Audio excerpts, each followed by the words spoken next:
What's up everybody, welcome to the video. Today's video is about this here. This is a Nintendo 64 to apparently HD HDMI converter. So we can use the N64 on modern TVs with the HDMI lead. So generally we have the sort of the three colours, the SCART, that sort of thing. Now the interesting thing with the N64 is that it works with RGB when you're using it in the TV, but when you're putting it in the capture cards and stuff like that to use it, it doesn't work. So some of the alternatives is to use things like this, so it turns it into a HDMI lead to connect it to your TV. So we're going to check out, see actually how good it is. So we've got a TV set up, so we're going to go and have a look. So before we get in the bulk of the video, let's open this up and see what we get. So in the packet, you have the actual converter itself. So it's an N64 to HD, full 1080p HD. So there we go, it's manufactured in China, and that's it there. So it has the HDMI port and also the option for the 3.5mm audio out. The HDMI sends the audio through that cable anyway, so it doesn't make any difference. You also get an HDMI lead included. I've got one of my own, so I won't be using that one for the minute. And then just the instructions. So this is to convert and upgrade analog RGB signals from the N64, Gamecube and SNES to digital HDMI. So it supports 16:9 and 4:3. It's got instructions for PS2 as well, but this is only for this, so it must be a generic instruction manual that comes with each one. So at the moment we have it set up with the RGB cable in the back of the TV. So the red, yellow and white. So we're just going to have a go on this and just see what it's like.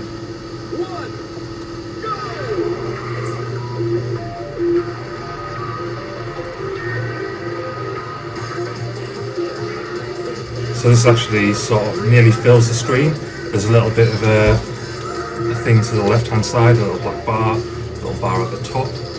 But generally it sort of seems to fill the screen up.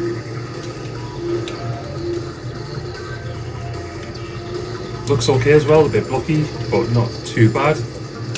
But what can you expect from a console this old?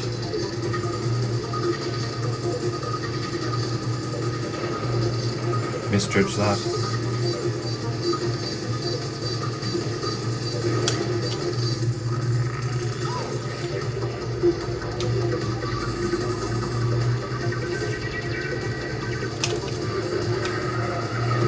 Bit of drifties around.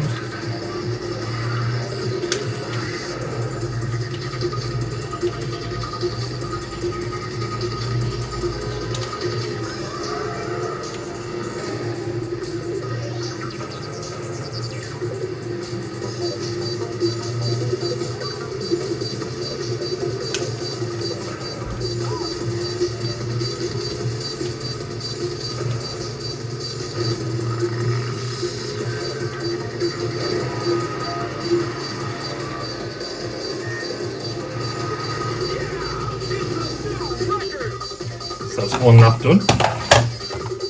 So I will put in the HDMI lead and see what it's like.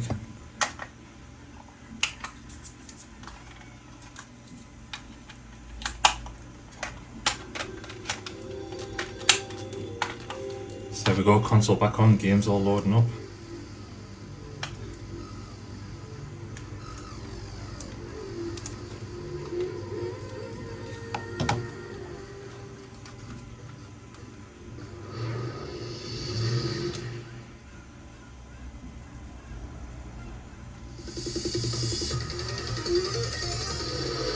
So I don't know if you can see that, but the text here and the screen itself is quite flickery from left to right.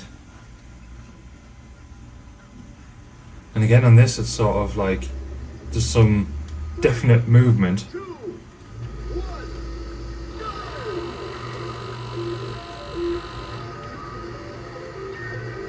And yeah, it looks a bit weird, like really shaky footage with it, and it also seems a little bit more blurry than the other one. Some parts look a bit sharper, but the other parts look a bit blurry. Has the same black bar to the left, which it did in the AV cable as well. So that must just be the actual game itself, with it being that sort of size and the TV, but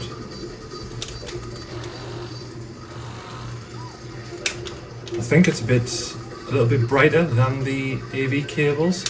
Like I said, this sort of shakiness that's going on, that seems to be the entire screen. It's a bit nauseating.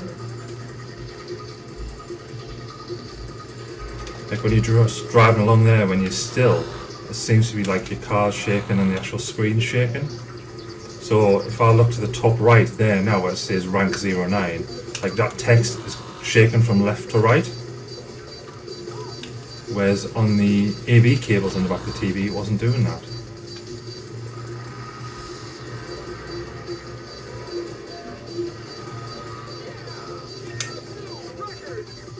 There, and then on the pause menu as well, you can sort of see it just shaking from side to side like that. So yeah, so I have to say, on first impressions with this cable, it's not that good, I don't think. So I got this original one from Temu, but they're on AliExpress and eBay, wherever you want, but I think they're all pretty much the same. Fair enough, it lets you put this into a TV with an HDMI port, because your TV may not have AV cables. So the smaller one does, but the bigger one over there does not. So it's hard to plug that in to there to get it to play through. I do have a capture card, and the capture card things that I have are for composite and component and stuff like that. So it doesn't work because it doesn't have RGB output with those cables. So what I'm going to have to do is investigate a bit further. I may potentially get a SCART lead and then plug that into a retroscaler, possibly, to try and get that to upscale, and then plug that retroscaler into something else to play with HDMI ports so I can get the best output and still record stuff. But I don't know. But I think this HDMI N64 thing just isn't that good. It's good to get your N64 working on a TV if you don't have the ports, but other than that, I wouldn't say it's that good. Is there anything else that you want featured on the channel? Let me know in the comments below. I have my PS1, PS2, I have the Dreamcast, which I'm just on sorting out, the N64, all the other retro consoles I'm getting done, even this the PSP 3003. Try and get that all done so I can get some retro gaming content on YouTube and stuff. Really enjoying this because I used to enjoy it as a kid. So it's nice to get back to it and start doing it. So let me know in the comments below what you want to see on the channel. And yeah, until next time, see ya.